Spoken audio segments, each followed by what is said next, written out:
Hello friends, आप सभी का हमारे यूट्यूब चैनल एस जे क्लासेस पर स्वागत है।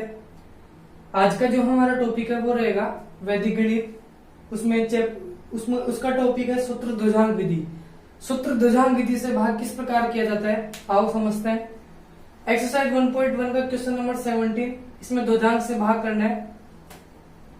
तो ध्वजांक विधि से भाग करने के लिए कुछ आवश्यक चीजें हैं, उनको याद रखना जरूरी है। अपने को भाजक का मान देखना होता है कि वो मान किस तरीके से आपको दिया हुआ है। इस भाजक के अंदर यदि काय का अंक 5 या 5 से बड़ा हो तो आप उसको छोटे रूप में बदल के अपने प्रश्न को आसान बना सकते हैं, और चाहो तो इस तरीके से इसको सोल्व कर सकते हैं। इस तरीके से इसको सोल्व करने से क्वेश्चन थोड़ा बड़ा हो जाता है। और यदि इसको विनकुलम में बदल के तो अंकों को छोटा किस तरीके से किया जाता है, वो विधि होती है विनकुलम या ऋणांक संख्या विधि, जो हमने 9th क्लास में पढ़ी थी। तो विनकुलम में बदल के मैं इस प्रश्न को सॉल्व कर रहा हूँ। आगे के जो प्रश्न है जिनमें अंक 5 से छोटा होगा या 5 के बराबर होगा, उनको हम सामान्य तरीके से सोल्व कर देंगे। तो इसको मैं पहले विनकुलम में बदल रहा हूँ। तो भाजक हमारा दे रखा है 119।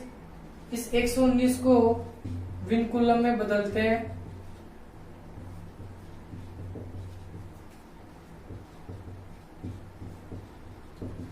तो 119 विनकुलम में किस तरीके से बदलता है, देखिए। विनकुलम में बदलने के लिए इसके कुछ नियम होते हैं, वो हमने 9th में पढ़े होंगे कि इसमें इकाई का जो अंक होता है उसको हम 10 में से घटाया जाता है। तो 10 में से 9 को सब्ट्रैक्ट किया तो 1 आ गया। अब जो संख्या 10 में से घटती है उसको विनकुलम बोलते हैं, और उसके ऊपर संकेत लगा दिया जाता है बार, जिसको विनकुलम 1 पढ़ते हैं।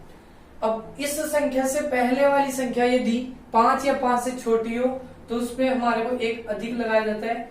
और यदि ये संख्या 5 से बड़ी होती, दूसरी वाली दाई के स्थान पर भी, तो हम इसको तो इकाई वाले को तो 10 से घटाए थे, तो शेष संख्याओं को हमारे को 9 से घटाना पड़ता।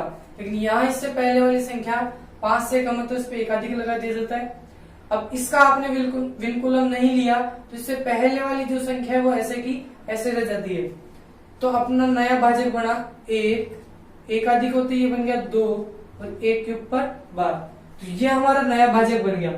अब प्रश्न को किस तरीके से सोल्व करना है उसको मैं इधर बता रहा हूं, या इधर लिख लेते हैं। इसके भी 3 पार्ट बनाए जाते हैं, जैसे हमने निखिलम में बनाए थे। पहला वाला जो पार्ट होता है उसमें भाजक को लिखा जाता है, लेकिन भाजक को किस तरीके से लिखते हैं वो समझ लो। भाजक में जो इकाई का अंक होता है उसको हम बोलते हैं ध्वजांक। ध्वजांक को यहां लिखते हैं और इसके नीचे लिखा जाता है मुख्यांक। भाजक को देखिए, अब भाजक हमारे 119 की जगह आ गया 121, या 1 2 और 1 बार विनकुलम 1। इसको पढ़ते हैं विनकुलम 1 के ऊपर ये जो बार लगा हुआ है इसका मतलब ये 1 जो है ऋणात्मक संख्या है। अब इसको इसमें जो इकाई का अंक होता है भाजक में उसको तो यहां लिख देते हैं, और जो शेष अंक बच जाते हैं उसको हम बोलते हैं मुख्यांक, उसको इसके नीचे लिखा जाता है।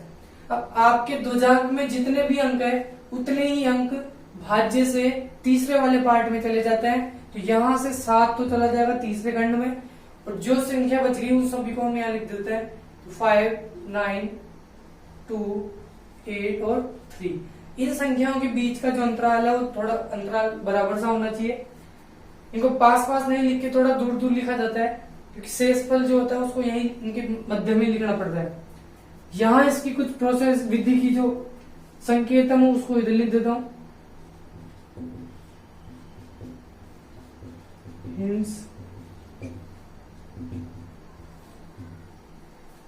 तो अब हमारे को करना है भाग।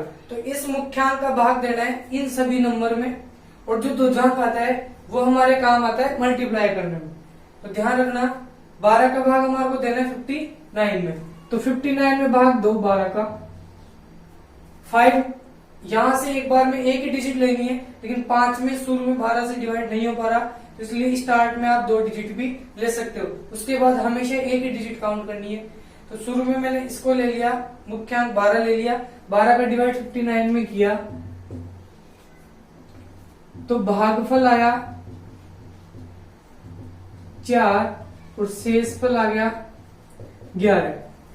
12 चौके 48, 48 और 11 हो गया 59, सही। तो भागफल तो हमारे को लिखना पड़ता है मिडिल पार्ट में।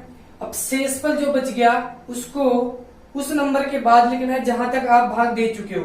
तो मैंने 59 तक भाग दे दिया, इसके जस्ट बाद में और इस नंबर से पहले आपको लिखना है शेषफल। तो शेषफल 11 आ रहा था, उसको इसके नीचे लिख दिया। तो नई जो संख्या बन गई वो बन गई 112। तो हमारी नई संख्या बन गई,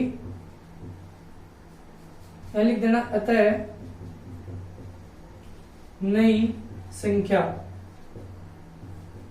बन गई 112। अब जो आपके पास यहां से संख्या बनती है भाग देने के बाद में, उस संख्या के अंदर से भागफल को 2 अंक से गुणा करके घटा दिया जाता है।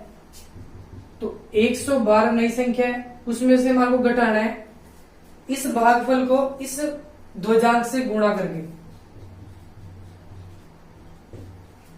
एक 2 अंक था, बिल्कुल 1 और 4 भागफल आया था। तो 112 माइनस 1 का बार का मतलब होता है ये माइनस की संख्या है, तो ये इसको -1 पढ़ते हैं। माइनस का 1 इस 4 से गुणा होगा तो ये बनेगा -4। अब 112 माइनस माइनस मिलके +4, तो हम नया जो भाज्य आया वो आ गया 116। नई संख्या थी 112, जब आपने इसको संशोधन किया घटा घटा के तो नया भाज्य आ गया 116। तो तीसरी स्टेप में हम करते हैं वापस भाग। तो इसका क्रम हमेशा यही रहेगा, पहले आपको भाग करना है, फिर घटाना है, फिर भाग करना है, फिर घटाना है, फिर भाग करना है और फिर घटाते रहना है। तो यही तरीका हम लास्ट तक करते जाएंगे जब तक यहाँ नहीं पहुंच जाते। करना किस तरीके से है, एक बार जो भागफल आता है उसको ही घटा दिया जाता है, फिर इस वाले भागफल से मतलब नहीं है, फिर दूसरा जो भागफल आएगा उसको इससे गुणा करके घटाएंगे। यहाँ देखिए 116 में डिवाइड हमेशा 12 या मुख्य अंक का ही करना होता है। तो 12 का डिवाइड किया 116 में, तो भागफल आया 12 108 और शेषफल आ गया, शेषफल भी 8 आ गया। यहाँ 9 लिख दिए। अब जो शेषफल होता है वो इस संख्या के बाद में लिखा आएगा, तो यहाँ आपका शेषफल। तो अब नई संख्या बन गई 88। तो अतः नई संख्या, नया जो अपना नंबर बन गया वो बन गया 88। आपने डिवाइड कर दिया, तो अब नेक्स्ट स्टेप में हम घटाएंगे। घटाना किसको होता है, इस भागफल को विनकुलम से मल्टीप्लाई करके। 9 हमारा क्वोशिएंट आया, उसको मल्टीप्लाई करेंगे विनकुलम 1 से, तो ये आ गया हमारे पास 88। माइनस माइनस यहां मिलके वापस प्लस बन जाएगा, तो 88 और 9 ये आ गया 97। ये हमारा संशोधित भाज्य आ गया। अब इस संशोधित भाज्य में वापस हम डिवाइड करेंगे 12 से। तो 12 से जब 97 में डिवाइड किया,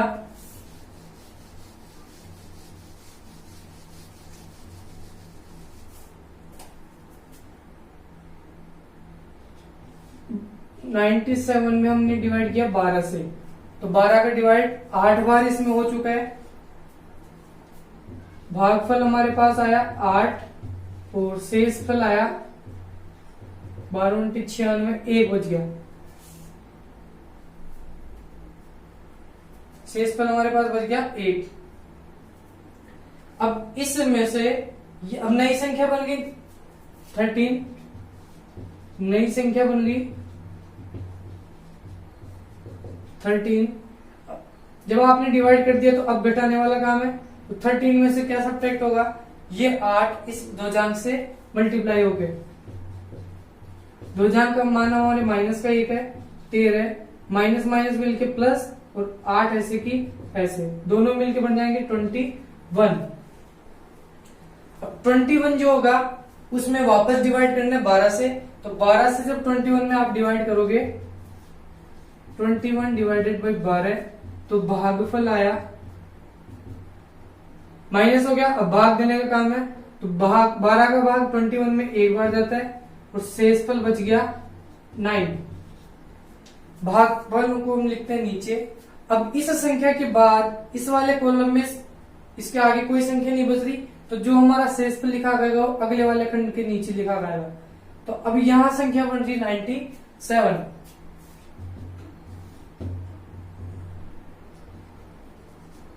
आपने भाग दे दिया, अब आपको घटाना है। तो 97 में से कौन सा सब्ट्रैक्ट होगा? 1 मल्टीप्लाई बाय 1।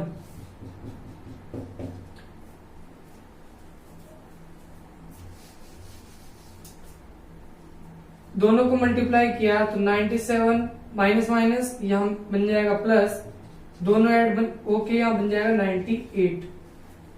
तो ये आपके घटाने के बाद जो लास्ट में संख्या आती है, ये आपका अंतिम शेषफल बच जाता है। तो इसको हम इसके नीचे लिख देते हैं। तो आपका भागफल आ गया 4981 और शेषफल आ गया 98। अब इसमें एक बात और ध्यान रखनी है कि शेषफल जो होगा वो हमेशा भाजक से छोटा होगा। यदि शेषफल भाजक से बड़ा आ रहा हो तो आप भाजक का इसमें भाग देके और इसका अंतिम शेषफल निकाल सकते हो। तो लिख देना, अर्थात भागफल, अपना आंसर आ गया भागफल आ गया 4981 और शेषफल आ गया 98। तो आप इस तरीके से ध्वजांक विधि द्वारा कितनी भी बड़ी संख्या का भाग बड़े आसानी से कर सकते हो। तो गाइस, यदि आपको हमारा वीडियो अच्छा लगे तो वीडियो को लाइक करें, शेयर करें और बेल आइकन को प्रेस करें ताकि नई वीडियो को नोटिफिकेशन आपको जल्दी मिले, और हमारे चैनल को सब्सक्राइब करें। धन्यवाद।